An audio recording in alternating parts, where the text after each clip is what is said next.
தமிழ்நாடு முழுவதும் இன்று குரூப் 4 தேர்வுகள் பல மையங்களில் நடைபெற்றுக் கொண்டிருக்கின்றன. இந்த தேர்வுக்கான அறிவிப்பு 25/4/2025 ஏப்ரல் மாதத்தில் வெளியிடப்பட்டு இன்று தேர்வுகள் நடைபெற்றுக் கொண்டிருக்கிறது. இந்த தேர்வு தமிழ்நாட்டிலே உள்ள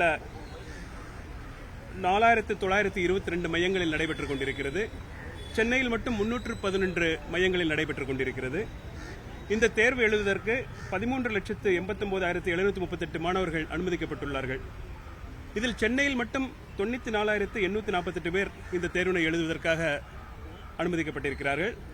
இந்த தேர்வுகள் இன்று 9 மணி முதல் ஆரம்பித்து 9:30க்கு தேர்வு ஆரம்பிக்கும். 9:30 to 12 3 hours நடக்கும். 100 கேள்விகள் தமிழ் மொழியிலும் 100 கேள்விகள் பொது அறிவு மற்றும் மென்டல் எபிலிட்டி என்ற அடிப்படையிலும் 200 கேள்விகள் அப்ஜெக்டிவ் டைப்பா வச்சு இந்த எக்ஸாம் நடக்குது. இந்த எக்ஸாம் இருந்துட்டு ஒரு சிங்கிள் ஸ்டேஜ் எக்ஸாம்.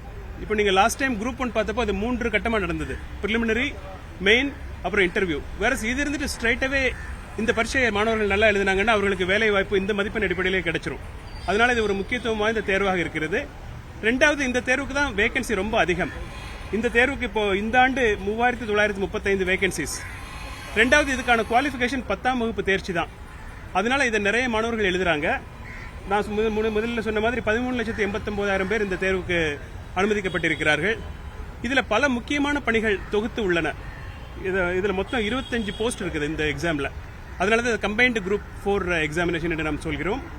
இதுல முக்கிய பணிகளான விஏஓ, கிராம நிர்வாக அலுவலர், இளநிலை உதவியாளர், junior assistant, typist, steno typist, அப்புறம் வருவாய்த்துறையில junior revenue inspector, forest watcher, forest guard போன்ற பல பணிகள் இதுல நம்ம இதன் மூலமாக தேர்வு செய்கிறோம். விஏஓ போஸ்ட் 215 போஸ்ட் இருக்குது. இதுல ஜூனியர் அசிஸ்டன்ட் 1678 பேர் இதுல தேர்ந்தெடுக்கப்படுவார்கள். டைப்பிஸ்ட் 1100 பேர் இதுல தேர்ந்தெடுக்கப்படுவார்கள். Steno typist 368, junior revenue inspector 239, forest watcher 145, forest guard 112 என்று பல பணிகள்ல நிறைய வேகன்சி இதுல இருக்குது. இதெல்லாம் கடைசியில கவுன்சிலிங் மூலமா வழங்கப்படும். நம்ம ரேங்க் லிஸ்ட் போட்டப்புறம் அதுல மெரிட் படி அவங்களை நம்ம கூப்பிடுவோம். மெரிட் கம்யூனல் ரிசர்வேஷன் அடிப்படையில் அவங்களை கூப்பிடுவோம். அவங்கள முதல் மார்க் உள்ளவங்க அவங்களுக்கு வேண்டிய போஸ்ட் எடுத்துக்கலாம். அதுக்கப்புறம் வரவங்க அவங்களுக்கு என்ன போஸ்ட் அவைலபிளா இருக்கோ அப்படியே அது தொடர்ந்து நடைபெற்றுக் கொண்டே இருக்கும்.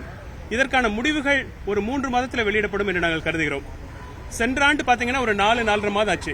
இந்த முறை நம்ம பல நடவடிக்கைகளை சிம்பிளிஃபை பண்ணிருக்கிறதுனால ஒரு 3 மாதத்துக்குள்ள இந்த முடிவுகளை வெளியிட்டு விடலாம் என்று நான் கருதுகிறேன்.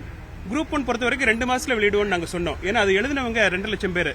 இப்ப இந்த தேர்வு எழுதினது ஏறக்குறைய 14 லட்சம் பேர் எழுதுறாங்க. அதனால கொஞ்சம் டைம், ஒரு மாசம் கூடாகும் நாங்க எதிர்பார்க்கிறோம். அதிகபட்சமா 3 மாசத்துக்குள்ள ரிசல்ட் போட்டுடுவோம். முன்னாடி கூட வெளிவரதுக்கு வாய்ப்பு இருக்குது. டிஎன்பிஎஸ்சி பொறுத்த வரைக்கும் நம்ம எல்லா ரெக்ரூட்மெண்ட்டும் ஸ்பீட் அப் பண்ணதுனால சென்ற ஆண்டு 10,701 பேர் நம்ம ரெக்ரூட் பண்ணோம். இந்த ஆண்டு ஜூன் மாதம் வரை 11,027 பேர் நம்ம செலக்ட் பண்ணிருக்கோம். இன்னும் ஒரு 4,300 பேர் நம்ம ஏற்கனவே இருக்கக்கூடிய செலக்ஷன் ப்ராசஸ் மூலம் நம்ம செலக்ட் பண்றதுக்கு ஒரு 2-3 மாதங்கள்ல செலக்ட் பண்றதுக்கான நடவடிக்கைகள் இருக்குது.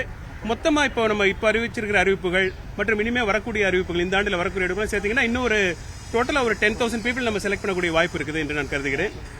டிஎன்பிஎஸ்சி ஒரு ஆனுவல் கேலண்டர் வச்சு செயல்பட்டு வருகிறது. நம்ம போன நவம்பர் மாசத்துல எந்தெந்த தேர்வுகள் என்னைக்கு நடக்கும்னு சொல்லிட்டு முதல்ல நம்ம மாணவர்களுக்கு அறிவிப்பு கொடுத்துட்டோம். இந்த மாதிரி முன்னாடியே நம்ம சொல்றப்பதான் நம்ம எக்ஸாம் ஹால் பிளாக் பண்றது, அதுக்கப்புறம் மாணவர்கள் அந்த தேர்வுக்காக தயார் செய்யறது. ஏன்னா யூபிஎஸ்சி வேற நிறுவனங்கள் பல தேர்வுகள் நடத்துகின்றன.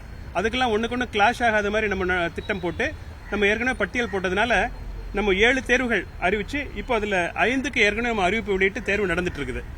குரூப் 2, 2Aக்கு மட்டும் நம்ம இந்த மாதம் 15 அடுத்த வாரம் நம்ம ரிலீஸ் பண்றோம் அதுக்கான நோட்டிபிகேஷன். அதுக்கப்புறம் குரூப் 5Aங்கிறது internal promotion within the government செக்ரட்டேரியட்ல. அதனால இந்த ஆண்டோட கால அட்டவணையை நம்ம உரிய முறையில் பின்பற்றி தேர்வுகள் எல்லாத்தையுமே நடத்திட்டோம். குரூப் 2A நம்ம அறிவிப்பு வெளியிட்ட உடனே இந்த அறிவிப்புகள் ஓரளவு கம்ப்ளீட் ஆயிடும். டிஎன்பிஎஸ்சி எல்லாத்தையுமே நம்ம பிளான் பண்ண மாதிரி இந்த ஆண்டு நம்ம நடத்தக்கூடிய வாய்ப்பு நமக்கு கிடைச்சிருக்குது. இன்று இந்த குரூப் 4 தேர்வுகள் சுமூகமாக தமிழ்நாடு முழுக்க நடந்துட்டு இருக்குது. மேற்கொண்டு ஏதாவது கேள்வி இருந்தால் நீங்க கேட்கலாம்.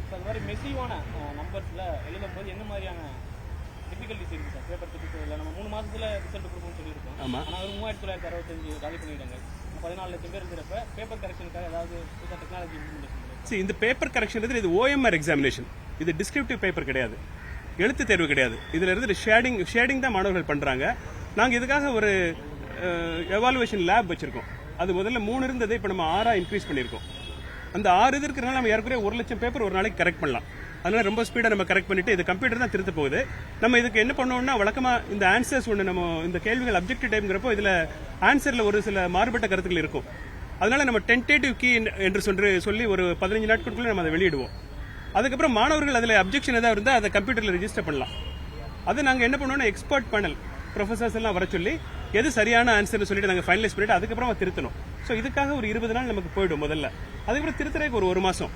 அந்த திருத்தி முடிச்சப்பறம் நம்ம ரேங்க் லிஸ்ட் போடணும். ஏன்னா பலவிதமான ரிசர்வேஷன்ஸ் இருக்குது நமக்கு.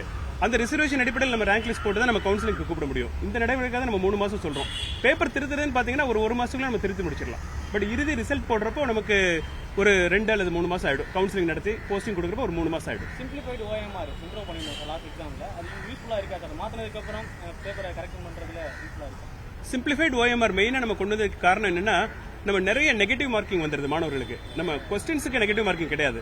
ஆனால் அவங்க கையெழுத்து போடாமல் விடுறது அல்லது அந்த ABCD டோட்டலில் தப்பு பண்ணுறது இது மாதிரி தவறுகளுக்கு நம்ம முன்னாடி மார்க் கட் பண்ணிட்டு இருந்தோம். அதனால நிறைய மாணவர்களுக்கு பாதிப்பு ஏற்படுதுங்கிறத நம்ம உணர்ந்து இப்போ அதை நம்ம சிம்பிளிஃபை பண்ணியிருக்கோம். குறிப்பாக இந்த ABCD கவுண்டிங்கை நம்ம எடுத்துட்டோம். அதுக்கு பதிலாக மொத்தமாக எவ்வளவு கேள்விகள் ஆன்சர் பண்ணாமல் இருக்காங்க மாணவர்கள். நம்ம இன்ஸ்ட்ரக்ஷன் என்னன்னா 200க்கு 200மே ஆன்சர் பண்ணணும். தவிர்க்க முடியாத காரணத்தினால 1-2 அவங்களால ஆன்சர் பண்ண முடியாது. அதை மட்டும் குறிப்பிட்டா போதும் நம்ம சொல்லியிருந்தோம்.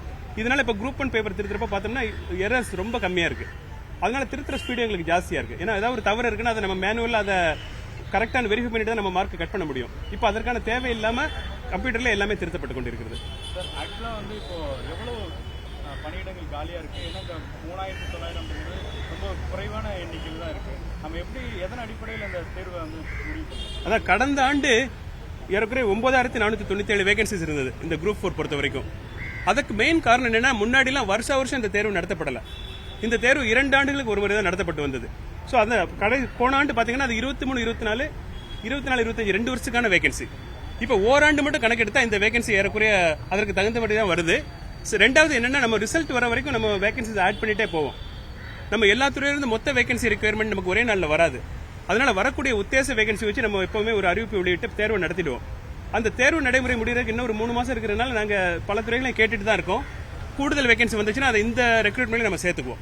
அதனால இந்த எண்ணிக்கை கூடுறதுக்கு வாய்ப்பு இருக்குது. இப்போ இந்த கான்ட்ராக்ட் எம்ப்ளாயிஸ் நிறைய பேர் எடுக்க ஆரம்பிச்சதுனால தேர்வு நேரடியாக வந்து அரசு தேர்வு எழுதுறவங்களுடைய எண்ணிக்கை அந்த ஜாப் வந்து குறைஞ்சிருக்காரு. அரசு தேர்வு வந்துட்டு பெர்மனன்ட் வேகன்சிஸ்க்காக நம்ம நடத்துறோம். கான்ட்ராக்ட் எம்ப்ளாய்ங்கிறதுலாம் தற்காலிக நடைமுறை. அந்த வேகன்சி காலியா இருக்கக்கூடாதுங்கிறக்க அந்தந்த துறைகள் அந்த துறையோட சட்டத்துக்கு தக்கபடி அவங்க நிறைவேற்றுவாங்க. நம்ம TNPSC பொறுப்பு என்னன்னா நம்ம ஃபுல் டைம் ஜாப் அவங்க 30-35 வருஷம் அரசாங்கத்தில் நீண்ட காலம் வேலை பார்க்கணுங்கிறக்கான தேர்வுகளை நம்ம நடத்துறோம். அதனால நம்ம ஃபுல் டைம் வேகன்சி ஃபில் பண்ணுறதுக்கு தான் முன்னுரிமை கொடுப்போம். இந்த மதுரையில் நேற்று ஒரு விஷயம் நடந்தது. TNPSC அறிக்கை என்ன நடந்தது சார் மதுரையில்? தேர்வுகளை பொறுத்த வரைக்கும் இந்த தேர்வு தாள்கள், கொஸ்டின் பேப்பர்ஸ் இது எல்லாமே சென்ட்ரலைஸ்டா நம்ம ஒரு இடத்துல பிரிண்ட் பண்றோம். பண்ணிட்டு ரகசியமா அதை நம்ம அந்த மாவட்ட தலைநருக்கு கொண்டு போய் சேர்க்கணும். 2 கட்டமா மூவ் ஆகுது. நீங்க எலெக்ஷன் ப்ராசஸ்லாம் பார்த்திருப்பீங்க. எலெக்ஷன் வந்துட்டு எப்படின்னா நீங்க சென்ட்ரலைஸ்டா டேட்டாலாம் இருக்கும், ரெக்கார்ட்ஸ் இருக்கும். அப்புறமா அதை பூத்துக்கு கொண்டு போகணும். அந்த 2 ஸ்டெப்பையும் நம்ம தனித்தனியா நம்ம பார்க்கணும். 2க்கும் தனித்தனி புரோட்டோகால்ஸ் இருக்குது. இப்போ உதாரணமா மத்திய இடத்துல இருந்து நம்ம மாவட்ட ட்ரெஷரிக்கு போறப்போ அதுக்கு நம்ம பயங்கரமான புரோட்டோகால்ஸ் வச்சிருக்கோம். ஏன்னா அது மொத்தமா பல்கா போக போகுது. அதனால அந்த ட்ரெஷரிக்கு போறப்ப நம்ம க்ளோஸ்டு வெஹிக்கிள்ல போட்டு சீல்டு வெஹிக்கிள்ல போட்டு கேமராஸ்லாம் வச்சு நம்ம கொண்டு போய் அங்க இறக்கி மாவட்ட ஆட்சியர்கிட்ட ஒப்படைச்சிடறோம். ஒப்படைச்சப்பறம் அங்க உள்ள பேப்பர்ஸ்லாம் சரியா இருக்கா? ஏன்னா இப்ப இந்த எக்ஸாம்ல 300 பேர் எழுதுறாங்கன்னு வச்சுக்கோங்க. அந்த 300 கொஸ்டின் பேப்பர் 300 ஆன்சர் ஷீட் கொண்ட பண்டில் அங்க இருக்குதா? Every bundle is sealed. எதுவுமே ஓபன் கிடையாது. அந்த எக்ஸாம் ஹாலுக்கு போய் தான் அது திறக்கவே படும். இந்த பண்டில்ஸை வெரிஃபை பண்றது மாவட்ட ட்ரெஷரியில சீஃப் இன்விஜிலேட்டர்ஸ்ல வர சொல்லி வட்டாட்சியர்கள் மாவட்ட உறவாளர் முன்னிலையில் அதை வெரிஃபை பண்ணுவாங்க. உள்ள மாவட்ட ட்ரெஷரியில வெரிஃபை பண்ணுவாங்க. வெரிஃபை பண்ணப்ப இப்ப இந்த மாதிரி தேர்வுகள் மாவட்ட அளவில் நடக்கல, தாலுகா அளவில் நடக்குது. ஏன்னா நம்பர் ஜாஸ்தியா இருக்கு இல்லையா? அதனால இது மாவட்ட ட்ரெஷரியிலிருந்து சப் ட்ரெஷரிக்கு மூவ் பண்ணணும். One more stage of movement. அந்த மூவ்மெண்ட் வந்து க்ளோஸ்ட் வெஹிக்கிள்ல போகுது. க்ளோஸ்ட் வெஹிக்கிள்ல கண்டெய்னர் கிடையாது. அதுல போலீஸ், ரெவென்யூ, TNPSC ஆபீசர்ஸ் 3 பேருமே அதை பொறுப்பெடுத்து அந்த பண்டில்ஸ் க்ளோஸ்டு பண்டில்ஸ் தான். அந்த பண்டில்ஸ் பொறுப்பெடுத்து வாகனங்கள்ல உள்ளூர் வாகனங்கள்ல மூவ் பண்ணி அந்த ட்ரெஷரியில கொண்டு போய் டெபாசிட் பண்ணுவாங்க. அந்த ட்ரெஷரியில இருந்து இன்னைக்கு காலையில சென்னை நகர்லயும் அப்படிதான். இன்னைக்கு காலையில சென்ட்ரல் பிளேஸ்ல இருந்து நம்ம மூவ் பண்ணி இந்த ஸ்கூலுக்கு கொண்டு வந்து சேர்க்கணும். அதெல்லாம் strict police supervision and man power supervision. அப்புறம் இங்க ரிசீவ் பண்ற இடத்துல கேமரா இருக்கும். இந்த கண்காணிப்போட நடக்குது. அதனால மதுரையில நடந்ததுல அவங்க அந்த பேப்பர் ஒட்டி கொஞ்சம் அந்த மாதிரி சில செயல்பாடுல ஈடுபட்டதுனால கொஞ்சம் கான்ட்ரவர்சி ஆயிடுச்சு. அதர்வைஸ் எல்லா நிறைய நடைமுறைகளும் பின்பற்றி சேஃபா தான் எல்லா பேப்பரும் போயிருக்கு.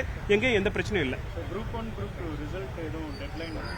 குரூப் 1 நான் சொன்னது குரூப் 2 இன்னும் தேர்வு நடக்கல, அறிவிப்பை நம்ம இப்பதான் வெளியிட போறோம். அதுவும் 2 மாத காலத்தில் நம்ம வெளியிடக்கூடிய வாய்ப்பு இருக்குது. குரூப் 1 பொறுத்த வரைக்கும் இப்போ நம்ம டென்டேட்டிவ்க்கு வெளியிட்டு மாணவர்களுடைய அப்ஜெக்ஷன்லாம் கேட்டு வாங்கி அதை ப்ரொஃபசர்ஸ் பார்த்து ஆன்சர்ஸ்லாம் ஃபைனலைஸ் பண்ணி கொடுத்துட்டாங்க.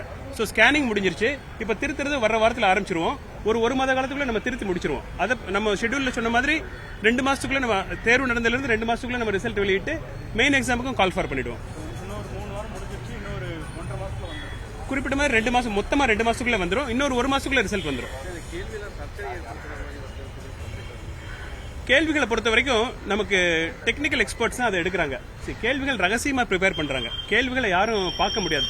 பெரும்பாலும் அந்த குறிப்பிட்ட செட்டர், அப்புறம் அந்த செட்டர் அதை வேலிடேட் பண்றதுக்கு இன்னொருத்தர் இருப்பாரு. அவங்களுக்கு நம்ம இன்ஸ்ட்ரக்ஷன்ஸ் கிளியரா கொடுத்துருக்கோம். கான்ட்ரவர்ஷியல் கொஸ்டின்ஸ், பொலிட்டிக்கல் கொஸ்டின்ஸ், இந்த மாதிரி கேள்விகளெல்லாம் கேட்கக்கூடாதுன்னு சொல்லிட்டு தெளிவாக நம்ம இன்ஸ்ட்ரக்ஷன் கொடுத்துருக்கோம். அதையும் மீறி ஒரு சிலர் தவறுதலா சில கேள்விகளை செட் பண்றப்ப நமக்கு இந்த மாதிரி ஒரு தர்மசங்கடமான சூழ்நிலை வருது. நாங்க மறுபடியும் செட்டர்ஸ்க்கு வலியுறுத்திருக்கோம். Controversial questions, politically sensitive questions கேட்கக்கூடாதுன்னு சொல்லிட்டு வலியுறுத்திருக்கோம். அந்த மாதிரி யாராவது தொடர்ந்து எடுத்துட்டு இருந்தாங்கன்னா அவங்களை நாங்க இந்த பேனல்ல இருந்து எடுத்துருவோம். அது ஒரு கண்டிஷன் இருக்காது, இந்த மாதிரி கேள்விகள் கேட்கக்கூடாதுன்னு. இல்லை அது பாடப்புத்தகத்துலேருந்து வர்றது, இல்லை ஜென்ரல் நாலேஜாக வரும்? அதாவது பாடப்புத்தகத்தில் தற்காலிக வரலாறு, தற்கால வரலாறு இதெல்லாம் இருக்குது நமக்கு. அதனால சில கேள்விகள் நம்ம அவாய்ட் பண்ண முடியாது. தற்கால வரலாறு, இந்தியாவுடைய ஃப்ரீடம் ஸ்டடி பற்றிலாம் கேட்குறப்போ ஆசிரியருக்கு ஒரு சுதந்திரம் இருக்குது.